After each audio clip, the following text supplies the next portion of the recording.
Hey, how you guys doing? Welcome to the Lee Homestead. In today's video, we're going to talk about everything you need to know to start your own chicken flock. Hello, so here's my most recent brooder setup. You've got the warm end and the cool end. So the first thing that you need to know about having baby chicks is the supplies that you're gonna need. You're gonna need a baby food and a waterer. You're gonna need a lamp with a red or white bulb. I recommend a red bulb because it will keep the chicks from pecking at each other. And you're going to need some sort of bedding. So what you see here with my water is a piece of plywood that I cut, and I wrapped it in a paper towel so they have footing. They're not going to scratch themselves or get splinters. As you can see, I just cleaned out their brooder, so they are fairly clean. And of course, they're all pooped because I had to move them to another box to clean out their brooder.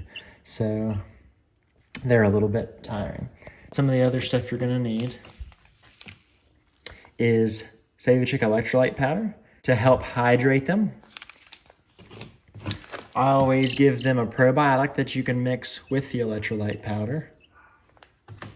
And then you're gonna need a thermometer so you can gauge the temperature of your baby chicks. Now that we've talked about some of the supplies that you're going to need prior to starting, let's talk about choosing your chickens. So one of the things that's you got to keep in mind, do you want birds for just meat? Do you want them for eggs? Do you want them from both? Would you like a heritage breed? Or do you want something like a red sex-link, which is the first one that I chose, which is a good dual-purpose bird. However, one of the things that I found out is it's not a good idea to mate and incubate crossbred chickens because the farther down the line you get, the worse genetics you get. So that's why I ended up choosing the white leghorns. It's a heritage breed and a purebred chicken to where I can incubate my own because I want meat birds and egg birds for that self-sustainability. So the next thing, once you decide what type of chicken, what breed, is that a breed that is you can get locally, or is it something that you're going to have to mail order? So something to keep in mind with the mail order is I recommend choosing a breeder that is on your part of the United States. So we're in Virginia. So I chose a breeder that was in Pennsylvania because it was only going to be a 2-day trek to my local post office, because the longer the baby chickens are in the mail, the more chances that you're going to have a dead baby chick when they arrive. So there are several different breeders across the country. You have to do a little bit of research to see if it's something that you want to get into as far as the mail order. Do a little bit of research on the breeder, see their reviews. So those were the things that I was looking, and I had found one in Pennsylvania that I had liked. They did things mostly organic, and they had really good reviews. So those were some of the things that you need to take into consideration, because baby chicks can only survive for 3 days into the mail. And anything past that, they're going to start dying because they're living off of their yolk. So now that we've talked about choosing your chickens, let's talk about more in depth the brooder setup of how you're setting it up. So how I set up my lamp is I get one of the clamps I can clamp to the side, and as you can see, it's secured to the wall so it doesn't fall in, burn the baby chicks, or catch fire with the bedding. So that's how I set up the lamp. Then you want to take your thermometer and stick it to the side to get the temperature of your brooder. Next, on the cool side, you want to set up your water on a platform because they will spill it and they will soak their bedding. So this is the best way that I've found not to get it in the bedding and to make your bedding go a little farther. I still recommend that you clean out your brooder at least once a week, or when you see their conditions are substandard. And then you set up your food to where all of them can get it. So the size of your starter brooder is going to depend on how many chicks you have. I have 9 in these, and once they start flapping their wings around and creating a little bit more dust, I will upgrade them to an intermediate brooder, which we will talk about a little bit later. So one of the things that I like about this Producer's Pride thermometer is right here. It talks about exactly what temperature that you need to start out with each of the weeks. So their first week, their second week, their third week, and their fourth week. So you want to make sure that you are consistently keeping with those recommendations to have healthy chicks. I have 25 chickens total, and all of them have been healthy. And this is how I ended up getting them to be healthy. So now that you see how I have my brooder set up, we're going to talk about feeding your baby chicks. So I feed medicated food, medicated versus non-medicated. Now I will say a lot of breeders will give you the selection to vaccinate your chicks against coccidiosis. So if your chicks have been vaccinated against coccidiosis, do not feed them medicated feed because it will cancel each other out and it'll leave them unprotected. So if they have the coccidiosis vaccination at a day old, go ahead and feed them non-medicated. However, mine do not, so I feed them medicated, so they will start building up antibodies to the coccidiosis virus. But you're going to have to do your own research and make the decision of your own of what you're going to feed your chicks. Now, feeding them treats. If you feed your baby chicks scrambled eggs or any other treats, you're going to have to give them chick grit that you just put in their brooder in another little dish. I don't feed mine treats until they are adults. I do that because on the off chance of something that I give them makes them sick.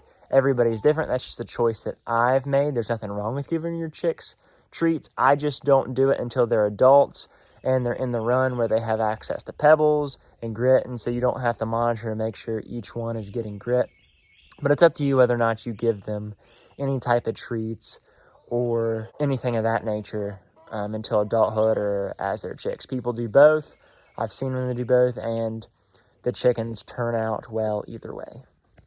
So now at this point, you have your baby chicks. You have 6 to 8 weeks to get your outdoor coop ready. So let's see how I built mine on a budget. So here's the frame of my rooster house that I'm building. So you see my chicken coop over there. So I'm going to talk you through how to build a budget chicken coop right here, right now. So what you see here is I've got 4x4s lined up that I had on the property. If you've seen the property management video, you've heard me talk about that there was a bunch of trash and wood in the woods that the people that lived here prior left. And so I used all the good wood and built my chicken coop. So a lot of this is recycled wood. So that's one way to build a coop on a budget. So this is how I did my frame. So this is 4 foot by 8 foot. I put my 4x4s at least a foot deep. I ended up using rebar on a lot of them and put it down probably another 3 to 4 feet to sturdy it. You can also put in concrete if you like. So this is the frame for mine. And what I'm gonna redo about this one right here is I'm gonna end up cutting the tops of those 4x4s off so they're shorter than the front ones, so you get that sloped roof. So that is the frame to the coop part.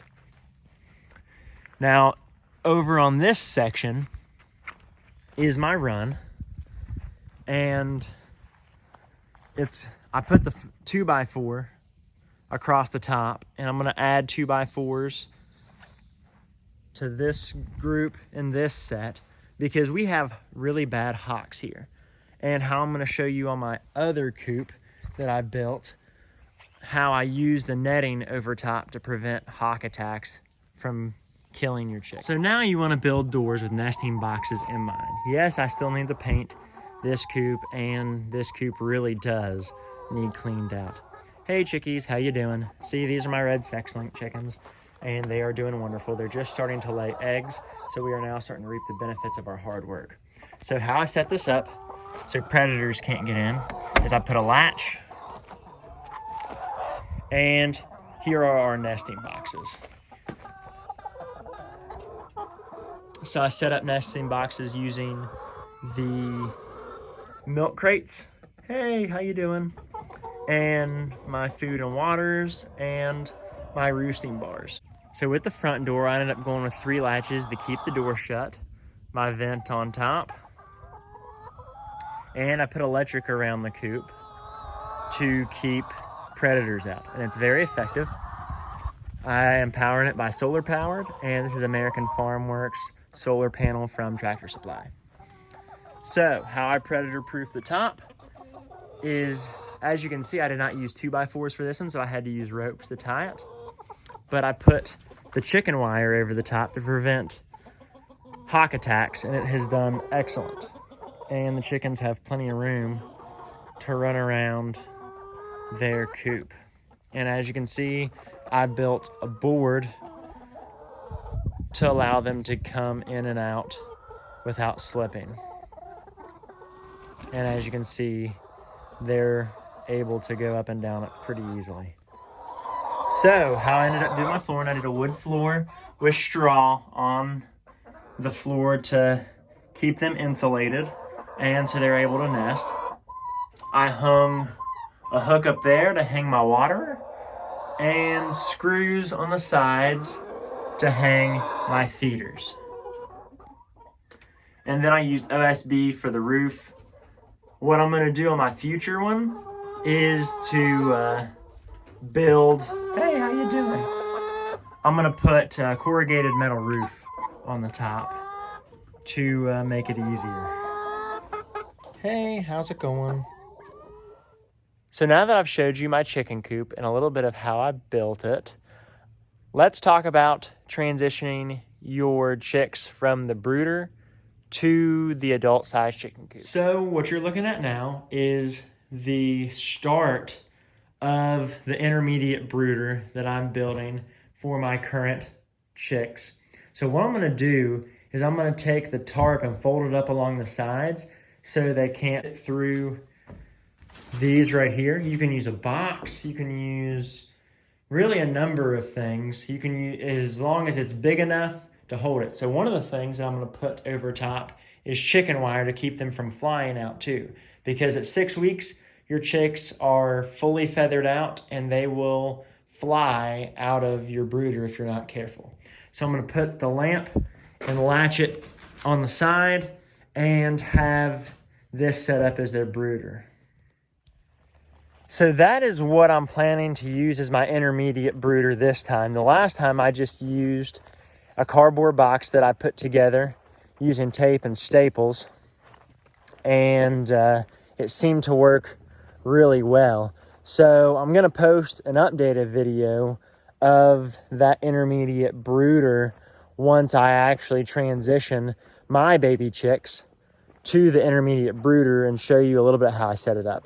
So one of the things that you want to keep in mind when you're transitioning from that intermediate brooder to your adult coop is how old are the baby chicks? Are they 6 weeks or 8 weeks? Because in between that time, you can transition them. If it's winter time, you're going to need heat lamps to make sure that they are warm and cozy at night and they don't freeze to death. And if it's in the summertime, you don't have to worry about that too much because they're feathered out. And as long as it stays above 75 degrees, your chicks will be fine. So during the transition, they're going to turn from the little baby chicks to intermediate grown chicks to adult chickens. And of course you're like, duh, that's obvious. So let's talk about some of the things that you have to consider. So some of the things you have to consider, or at least the biggest question that I had, was when do I transition from that start and grow feed to full-blown layer feed? So at 18 weeks old, you can transition your baby chicks from that start and grow feed to the layer feed, because your baby chicks are no longer baby chicks. They are adult-sized birds, and they're going to start laying eggs soon. So my red sex links are still in the process of developing and laying eggs. They just turned 18 weeks. I've been getting a few eggs, and it's been fantastic. I am feeding my layer crumbles just because I use the Start and Grow crumbles, and I want to keep it consistent as what their food looks like. So there are layer pellets that you can use, and you're going to have to really do your research to understand the pros and cons of each feed. I use the crumbles just for consistency, but it's really up to you, and I don't think it really matters that much as far as which layer feed you actually go to. So once I transition to that, I also use a flock block to have in the coop. Let's check it out and I'll show you what the flock block looks like. So that's what my flock block looks like. If you can see it through all the chickens. I put it in a dish so that the moisture won't get to it and it won't mold. So the reason I got the flock block was to supplement their feed.